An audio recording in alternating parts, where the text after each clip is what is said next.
Okay, says we are live. I'm just going to check Facebook really quick and make this public so more people can see it here. If you're with us and seeing this live right now, welcome everybody. Happy Sunday to you all. Hope you're having a great day.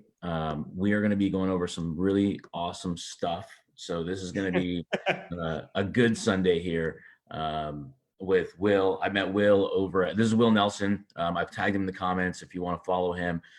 This guy has been just absolutely destroying it in April, in March, in February, in January. I can kind of go backwards over across the months. And he's selling during this time and he's having breakout months, and he sold $68,000 just last week. And when I met him, he had recently had an event right after I met him and had a big, huge weekend of 96K, and it was counting and accumulating more and more back end sales. So I just wanted to grab his time here, take some time and help everybody learn what he's doing. And he's here to be an open book and share with us. So Will, thanks for taking time on Sunday. Yeah, 100%, man. Thanks for having me. For sure. Can you give me a little bit of a background so people know what you do and how long you've done it, and where you basically just a backstory of where you came from? Yeah, so it's kind of crazy. I've been in the health and fitness industry all my life. I actually got into health and fitness. I bought into some nutrition franchises called Complete Nutrition, which, long story short, wasn't a good idea. But was able to transition my sales expertise and my love for health and fitness into personal training, where I quickly became like one of the top personal trainers, working with a bunch of different people in Santa Barbara, one of the most affluent places in the country, making a ton of money, but was trading time for that money. Was able to transition into online coaching. And then really, this is like 5-6 years ago when like all coaching like in this industry started to become a thing.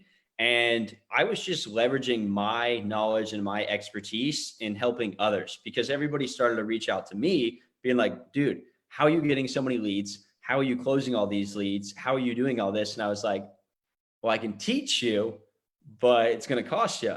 And that was like 5 years ago. And ever since then, I've been really just working with like personal trainers and online coaches and really helping them to grow their business to multiple six figures. We have a couple of people that are close to 7-figure run rates. So just extremely fortunate. That's awesome. So, by the way, this will apply to almost any industry, not just fitness. That's what I want to hit home here. That's why I like the fitness business, just because it's traditionally brick and mortar. And if somebody who works out can like go virtual, that's kind of the context of this conversation too. So how you can be motivated to help your clients as well. Now, what do you do for the fitness pros? Like, you're teaching them to do X. Like, what do you teach them to do? So what's interesting about the way that we teach is kind of uniquely different. Most coaching programs out there in any capacity, not just fitness, are like, here's what we do and here's how we do it.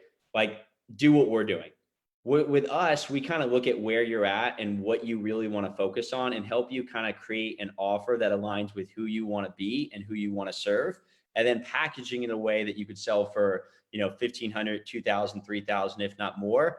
So being able to create an offer that aligns with who you want to be, market that offer in a way that isn't salesy or schemy or anything else, and to enroll those clients with integrity versus using like, crazy, weird sales tactics and scripts and all these gross stuff that everybody else is doing. Yeah, no, I mean, that's important that you mentioned just in alignment with the person, because I see so many programs out there that are like, it's a one size fits all. It's almost like you're going to a rack and picking up small, medium, or large. Yeah. Yeah. So you're kind of fitting not yourself into a different package. You're just selling something that's truly not you. And it's very, very hard. And then that's when shit doesn't work. Yeah, 100%. And I think we're seeing that now in the marketplace more than ever in any business, is that we're, as salespeople, are trying to fit our offers onto other people versus really understanding what are the problems they're facing and create unique offers based off that, right? When people are in alignment and feel like you actually hear them and can appreciate that and take what they're saying and create your offer based on that, then the likelihood that they end up closing and becoming a client increases substantially, because you're not selling something that they don't even think they need. You know what I mean? Totally. So I know a lot of people here are they may be in a 9 to 5 and doing this as a side hustle, or they've already made the transition into the full-time, I'm going to be this digital marketing person for done for you or coaching. Like, where was that? Like, when you left your business, how was that transition for you? Like, what was like the struggles you went through?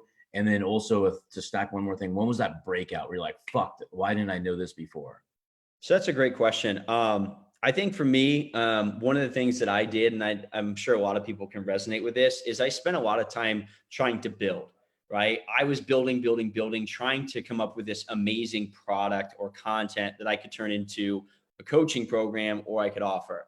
And what ended up happening is I was just spinning my wheels for months and months, not making money because I wasn't ready, right? I wasn't ready to put out this product or this service because I thought that I needed to do more.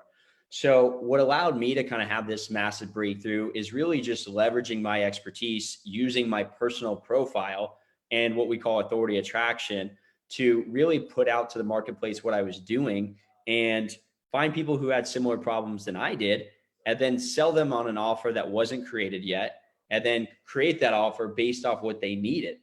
And the biggest breakthrough for me was really just understanding that, like, I don't actually have to spend all this time building things when people are ready to pay me money now for my expertise, and then I can build it, right? Based off what they need. So a lot of people, I think, probably in this group are waiting and waiting and waiting. And what I want you guys to take away is like, now's the time. And there are people in your social sphere that are probably willing to pay you a lot of money for your services or your expertise. Right. So, and one more thing, like Will just mentioned, is like he would identify the problem and he had the expertise to execute. However, the video training or whatever it may be done wasn't prepared. And once he identified, he didn't build it and then bring them. He built it around what they wanted first. So that little market research probably made him like, because if one trainer has some sort of problem, like your business, if one of your clients has a certain problem, chances are a lot of those people have that same experience and that problem. 100%. The problem is that we make assumptions based off what we think our market wants, based off our beliefs versus Mhm. asking them. So one of the simplest strategies that I recommend to people is just do more customer research, right? We're so quick to like put stuff out there. Just ask your audience what they want. And if you can deliver that, like the sale is 10 times easier. Like it doesn't have to be any more complicated than that. Yeah, give me an example of what you would post about doing customer research so other people can actually just write this down. If you're not writing this down, I say you kind of get pen and paper or watch this again, this section, so you can start doing customer research. Yeah, I guess, I mean, for a lot of people that are in sales is just using more questions. And some of those questions are like asking questions around pain or perceived problems. Like, what is your biggest challenge with X? What is your biggest struggle with this? So when it comes to sales professionals, what's the biggest challenge you have closing high ticket deals? And you're going to tell me directly what your challenges are. Therefore, when I have a conversation with you, I know exactly what you're struggling with. And then I can mold my offer to what you said, right? I'm not saying, hey, I'm like going to help you make, 20K this month. I'm just saying, here's your problem. Yeah, I'm going to help you solve it. So your ability to ask more questions to your audience will give you more insight on what they need help with, therefore allow you to create an offer that seems like the perfect fit for what they need. Beautiful. Yeah. So it's pretty simple. It's like the ask method. Just ask the question and surprisingly people actually answer it. And Right? yeah, and if you don't have a big following or your ideal audience really isn't on your Facebook page, that's okay. You got to start somewhere. And I wouldn't really worry about like how big your audience is just yet, because you'll grow it over time. Yeah, and I Uh, think with your audience too, you got to figure out where you most connect with your audience. Like Facebook isn't for everybody, right? There's Facebook, there's Instagram, there's LinkedIn, there's I don't tons of different things.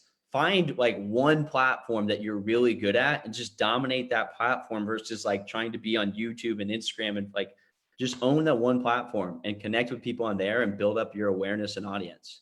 Yeah, and I think a lot of people get confused about like seeing a Gary Vee type guy where content's just blasted everywhere consistently. I mean, stick, like Will said, stick to the primary and then use like extra time where you're just doing absolutely nothing, like you'd watch Tiger King or some shit, to distribute your content elsewhere. I mean, that would be my advice. It's not if you are strapped for time. Yeah, If you have the time and the resources, then yeah, distribution can help. But yeah, dominate that one platform and be a master of one versus a master of none. 100%. Now, tell me a little bit more about authority attraction. Yeah. What does that specifically mean, and what do you do habitually and consistently to constantly like dominate and keep that authority up? Yeah, so authority attraction is something that is kind of an interesting topic or interesting kind of mechanism that we've developed. And it kind of is really based around Gary Vee in a way. Because a lot of times we are sending out a lot of cold outbound, right? Cold messages, cold DMs, cold emails, and things like that. And a lot of people simply aren't responding. They're ghosting us because they know that we're trying to sell them something. So instead of trying to sell, if you come into the marketplace of how can I provide more value in a way that attracts my audience based off their problems, what happens is people start reaching out to you every day. And in fact, we had a client, several people in our free Facebook group that literally said this verbatim: I've seen enough content. How do I sign up?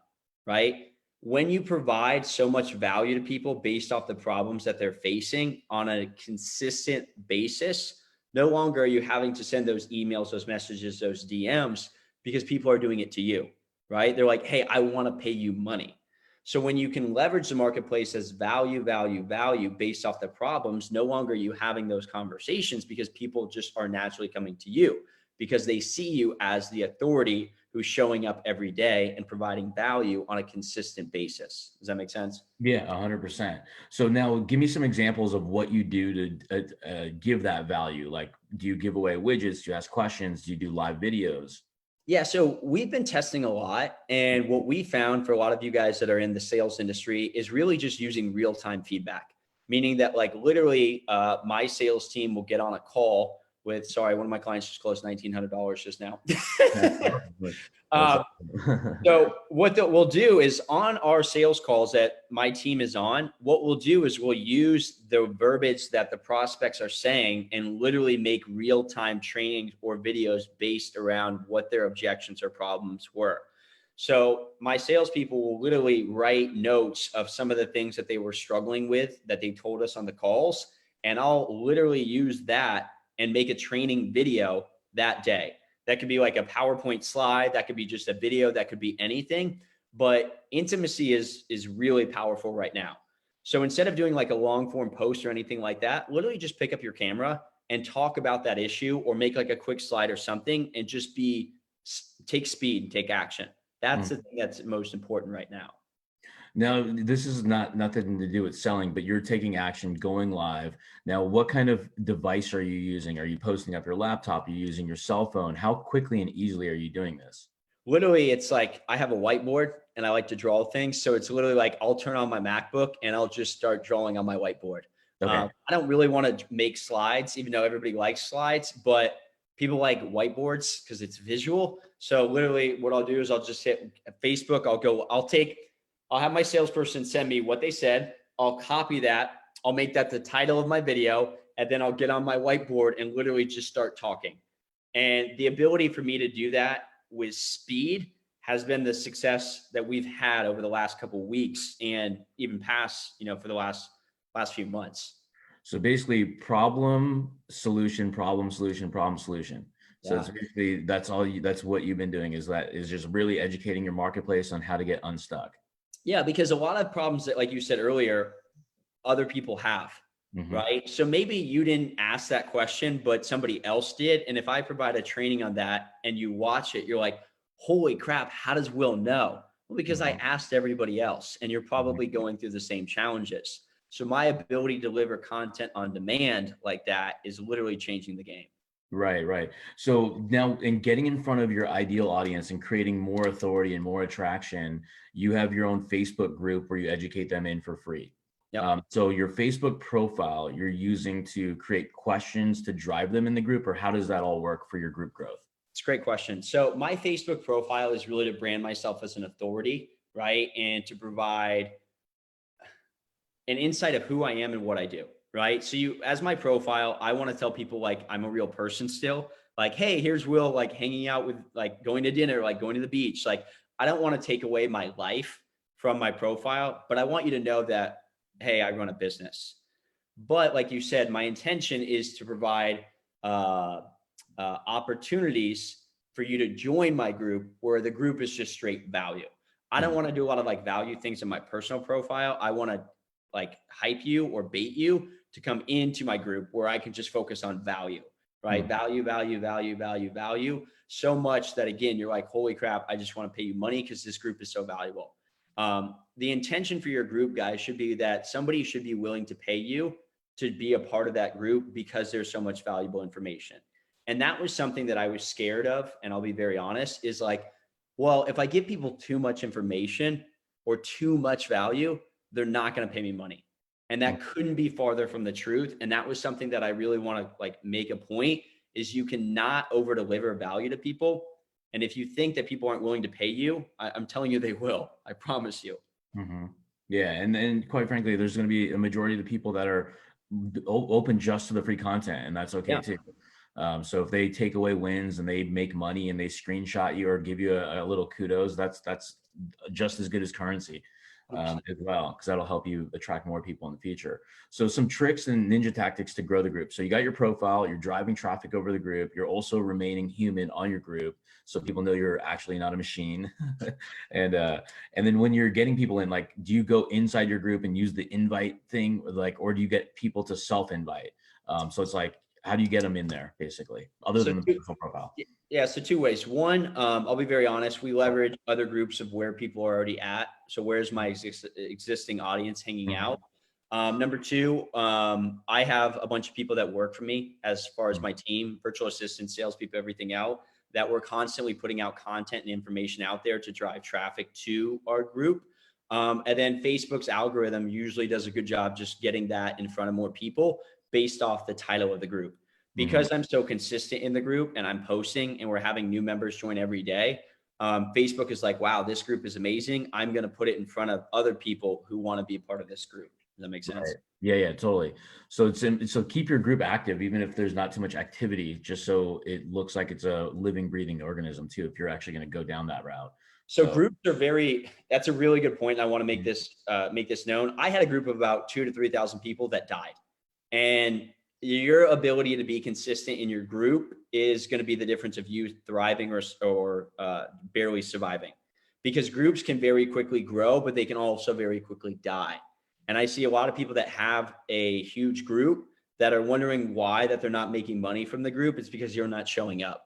So why do I want to be a part of this group if you're not showing up on a consistent basis? mhm. Yeah, totally.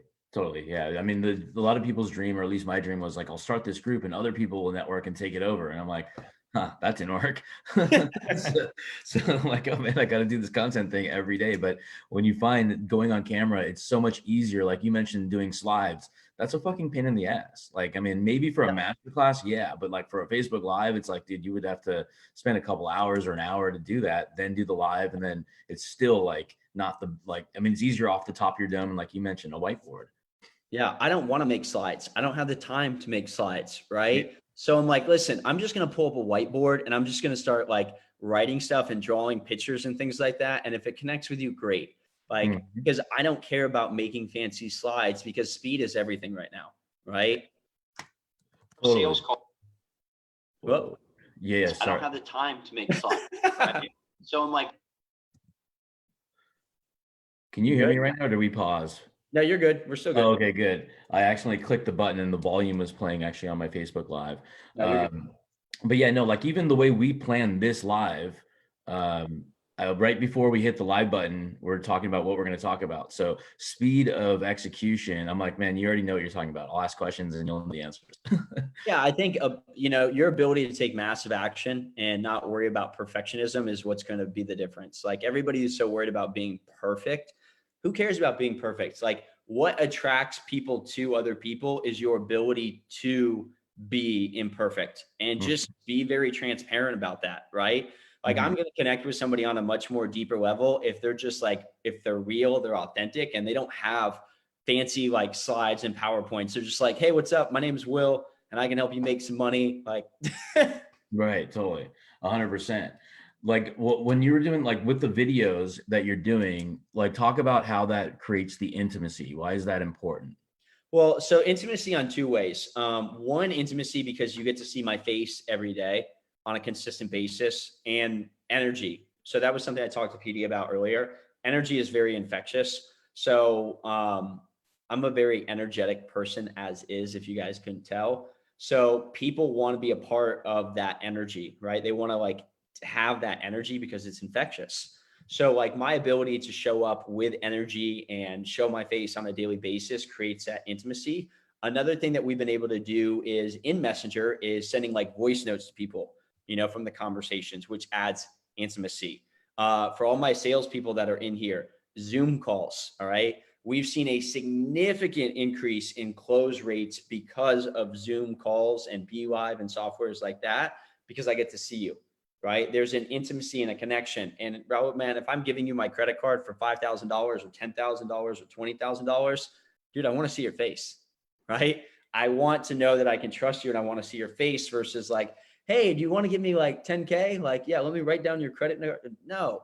So using intimacy and using the resources that we have to build more relation. That makes sense? A relationship. Yeah, 100%. I'm glad you brought that up because like, yeah, we don't have to struggle anymore because like before us, we had to go door to door and then it went from door to door to phone. Then it went from phone to now we can do these Zoom things. And I mean, like now look at what, based on this pandemic that's out. I mean, I'm doing family Zooms. My buddies are doing Zooms on Sundays. So like, this is like our new hangout. So hopefully it's not going to be this way much longer, but this for sales, this is like the best thing in the fucking world because you can actually be in their living room, in their office by doing a Zoom call, closing high ticket retainers or high ticket coaching deals. Yeah, I mean the power of Zoom because you can not only can you see your face, you can do visuals. So like if you have like a presentation or something you want to show people, like you can show them in real time. Like the power of technology is incredible. And if nobody has ever done door-to-door sales, man, that definitely will teach you something. So Yeah. I did door-to-door sales for like a year and a half, and that'll definitely teach you to sell, Yeah. right? And welcome everybody. I forgot to welcome all you guys out here. So if you're here, I mean, Will's been crushing it. If you just jumped on, we got some meat and potatoes coming up. Just hit the like button so this can reach a lot more people, and also do hashtag live or hashtag replay and say what's up. Any questions you have, ask them right now while we're still on here. So I want to ask a question about like when you're doing those Facebook lives. Now, when do you transition? Do you make an offer on all your Facebook lives at the end, or how do you get people to reach out to you? Or is it like, hey, comment and we'll reach out? Like, what does that look like? That's a good question. For value-based trainings, my intention is not to have a call to action. Like it's not, I'm not trying to make a sale. I just want to provide value to you. So it's just like an amazing training, and I'll do things like you just mentioned, like hashtag live, hashtag this. And we actually use those trainings as resources to save us a ton of time on our sales calls. So a lot of the education or a lot of the objections that we would get on sales calls, I've made videos that cover that specific topic. Does that make sense? So what I'll do is before I get on a sales call with you, I'm going to make sure that you've watched at least 3 to 4 of those videos. So I don't have to spend all my damn time trying to explain things to you on the phone. I can really have a more meaningful conversation based around solution awareness versus like your problems. And that's what we're using those trainings for, right? It's the education piece. I don't have to make call to offers or CTAs and stuff like that because the value in the videos really build trust with people that when I do make offers, people are more likely to actually take advantage of that offer versus me constantly be like, hey, sign up for my program, sign up for my program, sign up for my program. Like it just, nah. So my videos are no call to actions besides like, love, comment, whatever. But I'm not using those as lead magnets. I'm just being very direct that when I am making an offer, and when I am going to make an offer, it's an offer, right? It's very direct. It's not like one of these like, is he? No, I'm going to say like, I'm going to help you grow your business. And here's like a direct offer. Right. Now, when you're doing the direct offers, are you doing those on Facebook Lives or just straight up posts? So both. I do them more on posts than I do lives because there's a lot of value that I can kind of stack and educate people on a post that I probably couldn't do as well on a video. So usually it's more like a long form copy on a more direct offer because I want to make sure that I handle all your perceived objections in that post so that you feel more confident to want to jump on a call. Totally. Now, let's say I jumped on a call with you and I'm like, hey, Will, tell me about your program. I haven't watched your videos. Do you just immediately say, hey, what do you know about us? How many videos have you watched? How do you identify that early so you don't get stuck on a call where it's not going to be where you perceive it to not be like a good fit initially just because they're unaware of who you are? Yeah, what we've been doing lately, fortunately, because we've had so many opportunities lately, we've been very direct with people that within the first 5 to 10 minutes, if we feel that they're not in solution awareness, right? What we'll do is we'll educate them and say, hey, you know what? Why don't we just follow up in a couple of days? I'm going to go tag you in some videos that I think are going to be beneficial. I don't want to waste your time. So why don't you go watch these calls? And if they resonate with you or these videos, if they resonate with you, let's just jump back on the call. Because I don't want to spend an hour on a call with somebody that really doesn't understand what I do, because that's a wasted time of an hour when I already have a video that's going to cover that. And I want to protect my salespeople's energy And if they're spending all their energy talking to people who really don't understand what we do, then they're going to get frustrated, right? And their frustration is going to show up in other calls of better clients. And that's crucial. So I want to make sure that I'm protecting their energy and not speaking to people that really don't get it, so that they can focus on people that actually do and are ideal clients. Yeah, and that's a fucking veteran tip right there. I mean, that's a ballsy tip too, because so many of us want to get those practice reps in and just go through the motions of the call. But I mean, you have to understand, if they're unaware of their problem, if they're unaware of you, then it's going to be a much more difficult sale, because you're going to get objections like, let me think about it. Let me talk to my wife. Let me talk to this magical partner that doesn't exist.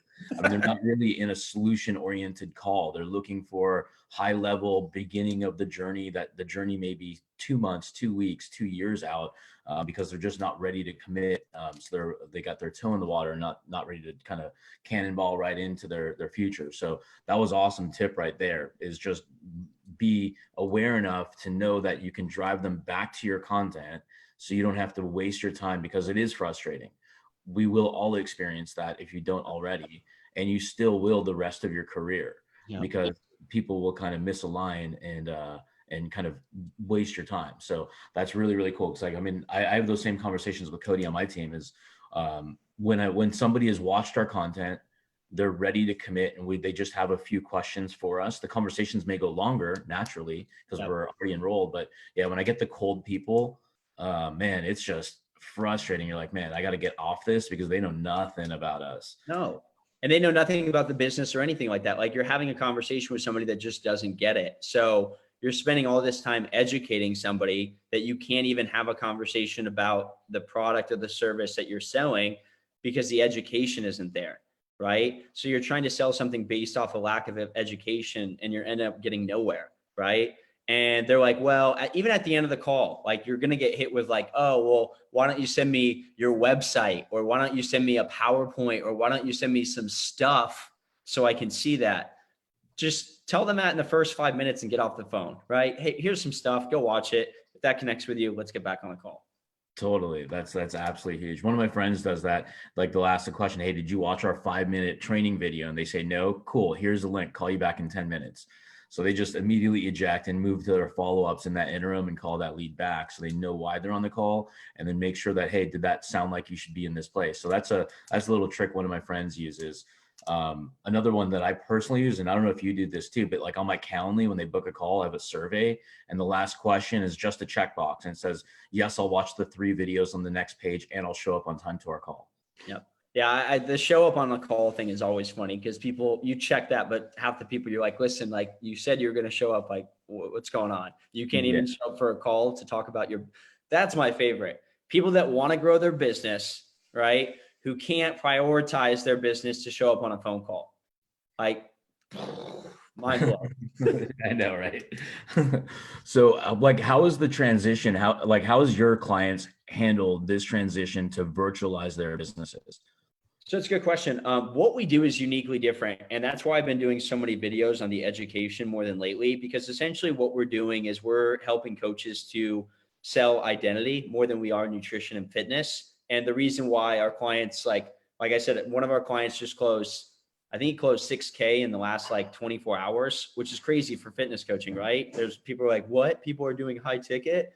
Well, it's because we're not selling stuff. We're helping people to create a new identity. So we're focused more on like higher level problems, which just allows us to stand out in this marketplace. Because now more than ever, everybody and their grandma is posting workout videos and nutrition plans. We're not even playing in that playground, right? We're just saying that's cool, but what we do is so radically different. And if this resonates with you, like, let's have a real conversation.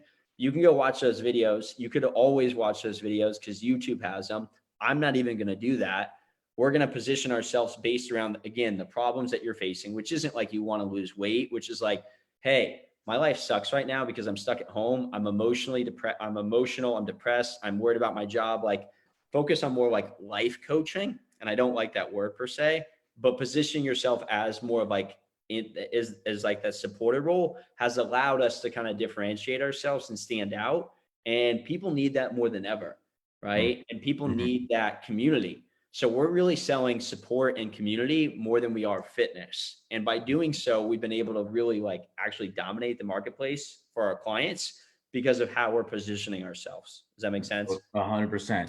And everything Will's explaining is like organic. So there's a difference between paid traffic and organic. This is meaning we're not buying the traffic. We're just building a network of people to know, like, and trust us way faster. Yeah. Now, do you do any paid traffic at all right now? Yeah, so I do. I don't spend as much as a lot of people, but I do pay traffic just to get my face out there. Hmm. What I've always noticed with paid traffic, though, is again, the conversation is just, it's 10 times different than somebody that comes from organic. Because let's be real, somebody filled out an application from somebody that they probably don't know, like, or trust. So you have to do a lot of like really digging and selling almost on that call, like for it to go anywhere. And I'm not saying you can't, but I rather just focus on my organic, because that's where 80% of my business comes from anyways. If not 90, is 80 like referrals and organic, because it's just so much of an easier conversation.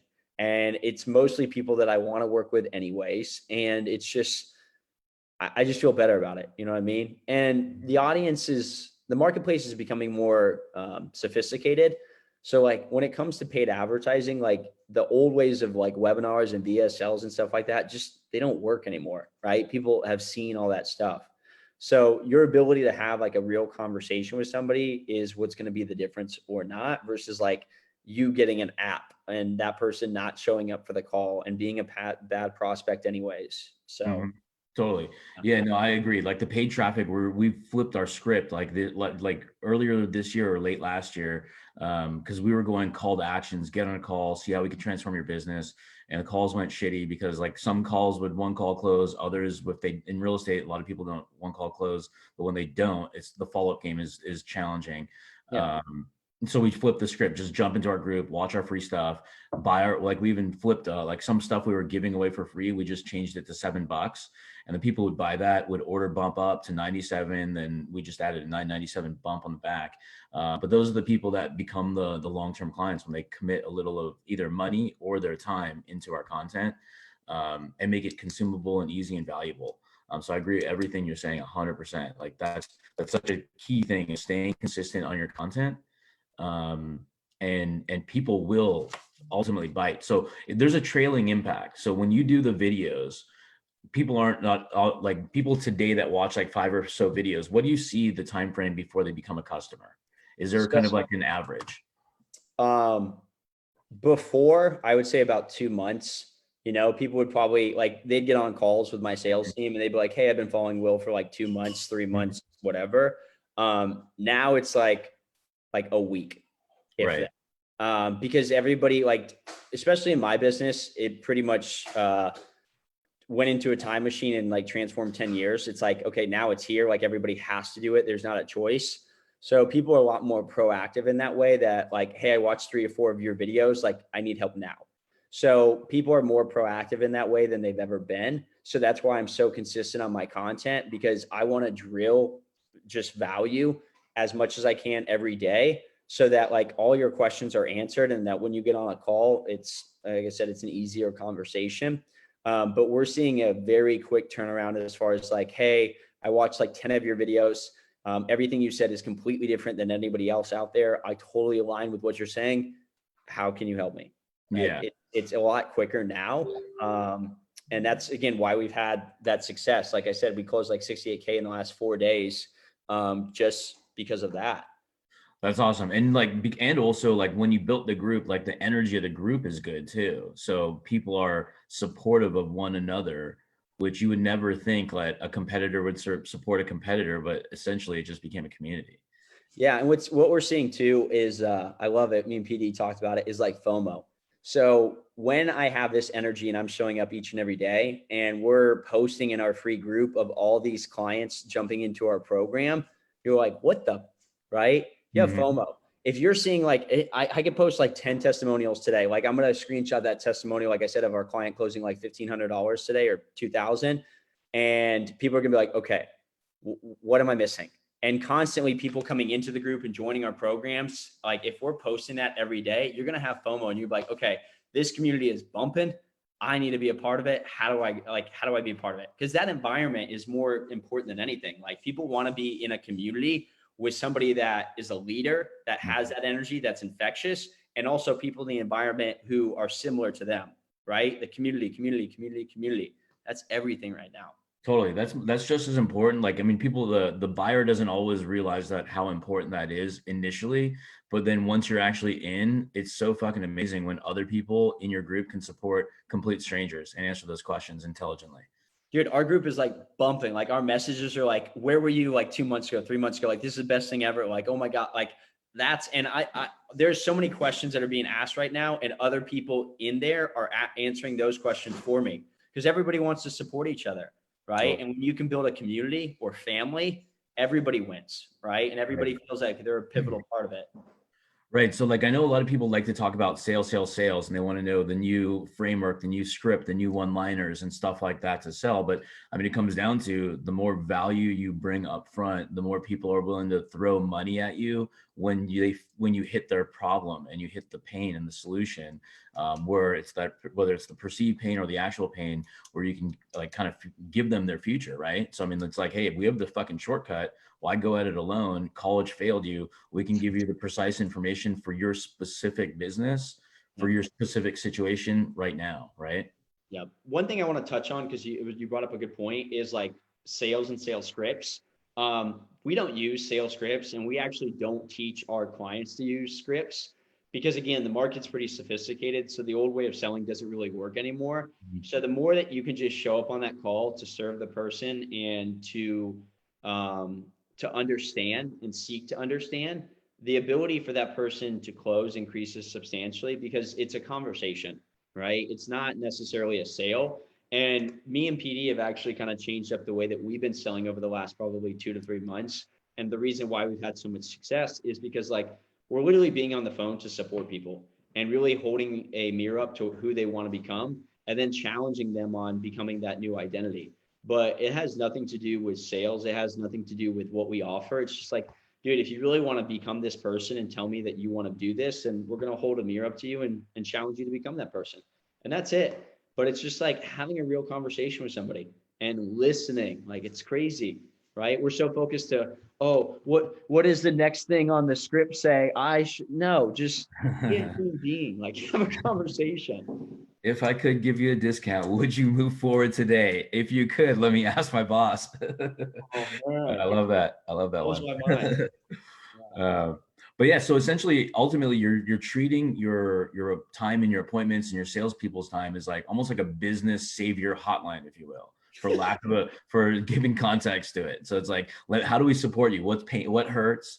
What are Yeah. you doing? And how do we fix that? How do you get there? That's it. Right. And it's funny because like even with my clients are talking less about fitness than they ever have. Like we had a new girl come in the other day who had been in like a bunch of other programs, spent a lot of money, and she did pretty well, but was so dependent on that script. And I said, you know what, like just don't use a script and just like show up and have a conversation. 20 minutes later, she's like, I just closed a $2,500 deal. This is the best thing ever. And I was like, what'd you do different? She's like, I didn't use a script and I just asked questions. I was like, weird. Yeah, totally. And I mean, like for with salespeople, I'll tell them like we have scripts, but we use them as frameworks. The Yes. script is to get familiar with the flow of a conversation. The framework is the areas you touch on. And little things like I have a zero, like number 0. That means just preparation. Yep. Like be on time to your call, do Yep. some push-ups, get your energy up, whatever it is, drink a coffee, go to the bathroom, whatever it is, and just call right on time. So go in as if you're going to make the next shot. If you're a basketball player, just like with sales, just go in as if you're going to be able to help onboard that client and solve their problems. Yep. I think one of the big things too, and I don't know who I got this from because it's a lot of different people and I don't know who gets credit. But it's really just setting the intentions, from the very beginning of like what you want to get out of the call, but more importantly, what they want to get out of it, right? If you really understand what somebody wants to get out of a call from the very beginning, you can understand where the conversation needs to go. And if you need to just get off the phone and tag them in a bunch of trainings, right? Mm-hmm. And setting those intentions from the beginning is one of the most powerful things you can do, because a lot of times we're just so focused on like, I'm going to sell you something. No, I want to understand like, why are you on the phone? Like, if I don't understand why you're on the phone in the first place and you can't tell me, then this conversation's already done. Mm-hmm. Mm-hmm. Like early on, like when you set the intention, can you give an example of an intention setting? Yeah. So, I mean, my intention is to give you clarity and certainty on some of the things that you're struggling with in your business so that I can direct you or give you, direction of where you want to go. I'm curious, what are your intentions for the phone call? right? So I'm going to very directly tell you what my intentions are, but I also want to know what yours are to make sure that I can support you on this call as much as needed. And I think a lot of times we don't ask people that, right? We don't keep that open loop because we're just like, next question, next question. I want to know, like, what are you looking to get out of this call? Because if I don't know what you're looking to get out of this call, how do I guide you on this call? Totally. Can't. Totally. Yeah. Yeah. You gotta be on the same side of the table versus a negotiation across the other side of the table. Otherwise it's difficult. Yeah, I want to get on the same side as you. I want to pull up a notebook and be like, all right, dude, like, let's write this out together. Totally. Just like you tell your doctor what's wrong. I mean, this is kind of like the business doctor too. You got to kind of have that stethoscope for their business to help them out. 100%. So what does your morning routine look like? Like what is a day in the life of Will beyond just the morning? Like what do you do when you wake up and how do you keep the energy up through the day? Besides a lot of caffeine, no, I'm just, I Yeah. actually do drink. I should slow down. I usually get up at like 5 a.m. pretty much every morning. I like to usually try to read something first thing when I wake up. One thing that I admittedly haven't been as good as I need to be. I was for a while. Is I'll wake up early. I'll read something. I'll try not to check my phone for the first 2 hours because my phone is like insane. I like to work out first thing, so I like to move. That's a big thing for me. Move. So either exercise, meditate, move, do something. And then usually what I'll do is after that, I'll sit at like my favorite coffee shop, which I really can't do right now, and just kind of like, I don't know, sit there for like 20 minutes, 30 minutes and just kind of take in what's going on and really just protect my energy before I start diving into things. And then really it's like, business as usual from like 9 to 4, 9 to 3 with my team, with my salespeople, with my clients, with everybody else. So I have like specific things set of what I want to do. But I think the biggest takeaway from anybody is like protecting your morning and then protecting your nights, meaning trying to set boundaries in the morning of like, I'm not going to check social media during these times and at night, especially when it comes to family and relationships and friends like that. Like, I get that everybody wants to grow their business and I get that everybody wants to make money. But if your relationships are shitty and you don't have like a good relationship with your spouse or your kids or anything like that because you're working, they're not going to be there when you make all that money anyways. So just like really set your boundaries in the morning and at night of like, I'm working during these times. And then like, it's your time during, whenever. Does that make sense? Right. Right. No, totally. No, that's great. I mean, just like like compare it to like an athlete when you played in high school, or if you were in the band or in the plays or theater or whatever, you don't show up at 9 a.m. and just jump on the phones and start pounding them. You have a warm up period. You kind of get with your team. You start preparing, you practice, you kind of get a little sweat drip in, and then you get into the game. So that's great to kind of like create that same kind of warm up in your own business. So you show up present. You have to, man. And I think more than anything, I've been trying to read a lot of different books, which we all kind of do, but just your energy and just really being in alignment with who you are and not like sacrificing that by any means. Especially in the mornings, like it's very easy to get triggered first thing in the morning when something goes wrong, right? And I'm sure you've been there. So like make sure you get your morning routine and your things done first before you start diving into your business, because it's super easy if something like bothers you to let that trigger you for the rest of the day and like not not be in alignment with what you're supposed to do. So I think for me, like it's been challenging, I'll admit it, but it's something that's really helped me is like, listen, it's, I haven't worked out yet. I haven't done my reading. I haven't done these things. Like that's got to be a priority. Right. So there's probably going to be a lot of restartups, meaning businesses that are like agency owners or even businesses that are going to basically essentially be starting over Yep. because they either lost all their clients or losing their clients at a really rapid rate, or they're now going to transition into this online field of coaching and virtualizing their businesses. What are some tips that you can give people that are some failures you made, tips to avoid and tips to kind of go forward with? Oh man, I've made a lot of mistakes. But I think that the mistakes I have made have also allowed me to have as much success as I've had because I'm constantly failing on a daily basis. I mean, there's a lot of things that I've done that just haven't worked or didn't work. I mean, even in regards to like the coaching programs I offer, there's some things that work and don't work. So I don't know if there's anything specific, but I would tell people is like just constantly fail and appreciate your failures and use them as lessons more than failures, and figure out how you can use those to continue growing and continue building. because I think, again, it's about your ability to take action. Like, I'm not afraid to fail. I fail a lot. I fail every day, in a lot of different ways. But those failures teach me lessons that allow me to continue growing my business. So I think for a lot of people that are making this transition, it is going to be challenging and it is going to be difficult. But I think you really need to take a step back and ask yourself, like, what do I want to do first and foremost? Like, is this something that I really am passionate about and I want to do? And number two, like, does my audience want what I'm putting out there? So again, customer research, whatever your business is, marketing, digital, like, figure out if there is a need for it before you start working on it. Because if there's a need, then people are ready and willing to buy. So like, just figure out what that need is and then create some type of value or expertise that, solves that. Yeah, and if you're early on or stuck or in a transition, go get somebody who's been there in your situation ahead of you that can help you. Yeah. That's important too, because like Will and I met through a program we're both mutually in. And without that, I wouldn't have this relationship where I can ping them and say, hey, let's do a live together, so we can kind of bounce ideas off each other. So not only do you invest into a good mentor, but then you invest into a good network. Yeah. Because that's what becomes like the true value. You don't realize going into a program, you're like, oh, I can solve these 12 different modules or whatever the fuck it is, or 4 live events. But the reality is it's the support and it's the one-on-one and it's the leadership that kind of changes the dynamic of a program. Yeah. I don't like the way that I make decisions now in regards to investing. We've invested a lot of different money into mentors and coaches, is like, it's the environment, right? And it's who's a part of it. I don't buy into programs thinking that I'm going to learn something magical, because we've been doing this for a long time, that I'm not like digging into modules being like, oh, this is a golden nugget of why my business isn't doing well. No, I buy into programs and mentorships because of the community and who's a part of it, right? I want to surround myself with other people who are doing what I'm doing, right? Your network is your net worth. So surrounding myself with other people that are aligned with what I want to do and what I'm doing versus trying to do it by myself, because entrepreneurship is lonely AF, right? And trying to do it by yourself with people who don't understand, i.e. like your significant other, good luck. It's a rough conversation. So I want to have conversations and being in a community where people understand my challenges, understand what I'm going through, and want to support me in that way, right? It's my virtual family. Right, totally. And then one of the tips I have is don't put all your eggs in one basket. So if you have like a huge client, take it on. I don't believe the people who say don't make one client 50% or 10% more of your business. Do what you got to do, because at some point you got to dilute that like that down from like being your only or your main client. Because I've done that twice.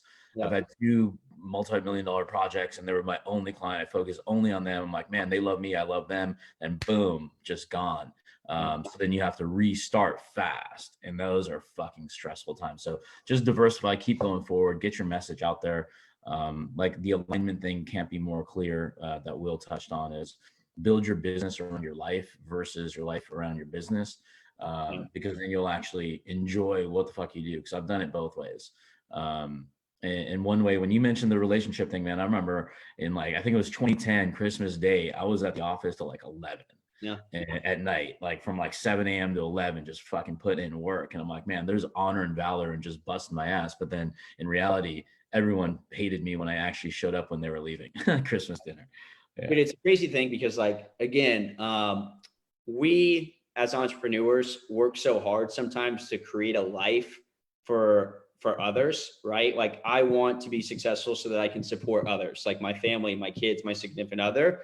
But if you're not doing that from the beginning, I'm telling you right now, they're not going to be there at the end. And that was a hard thing for me to really understand, is like, I'm working hard because I think that I'm supporting this other thing. No, you're working hard because you're fucking selfish and you want to just make more money. Right. Which we do a lot, which is good, right? I'm like, yeah. So I think one thing that's been challenging for me over the last like year and a half, again, or 2 years, is really just getting out of the hustle, right? And really aligning with my life around my business, or my business around my life, not the other way around. Because if you're just constantly in work mode, I can make a ton of money, right? But am I actually enjoying that money that I'm making and using it to do things that I want to do? No, I'm not, right? I'm like, oh, I'm going to take that trip that I never do because I'm working more to make more money to take a trip that I never take, right? So I think now more than ever, especially with like all this going on, it like just gives me a new sense of appreciation of like what we have and like what we've been giving, and focusing on that. Totally. And if whoever's on here still, drop in the comments one training video that you wish your clients watched before they met you. Write down just the topic or Like, just one bullet point or word of like something that you actually wished you would have done before they met you.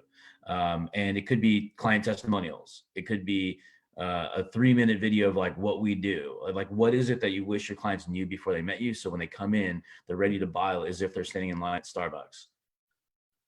I like that. So drop that in there. And if you do, maybe we'll help you with that message. Like, just drop it in the comments. Again, so now I want to do something new. Like I've done a bunch of animated GIFs of myself. I want to do one together with you. We got to get your best pose ready. And on 3, we're going to make something, whether it's like that, or I don't know. Like this? No, well, I guess I can't do that one now because I'll be next to you. All right, fine. Let me do the left. Are we gonna do like a one flex, like a one arm flex? We'll do a 1 arm, then a 2 arm. So, all right. All right. On 3. When I say the word 3, we go. Ready? All right. All right. 1, 2, 3. All right. Now we go both arms on 3. Right. 1, 2. Yeah, we got to back up a little bit. Oh. Oh man, I'm gonna have to have my designer make mine a little peakier than yours. Oh, I got a little Mount Everest on top of my bicep there. Hey, I always have a backup job. If my business fails, I'm just gonna just internet stuff. Awesome, Will, man. Hey, thanks for taking time out on this Sunday. Really appreciate Awesome, you. brother. Appreciate your time. Thank you, man. I appreciate it. Talk to you guys soon. All right, bye.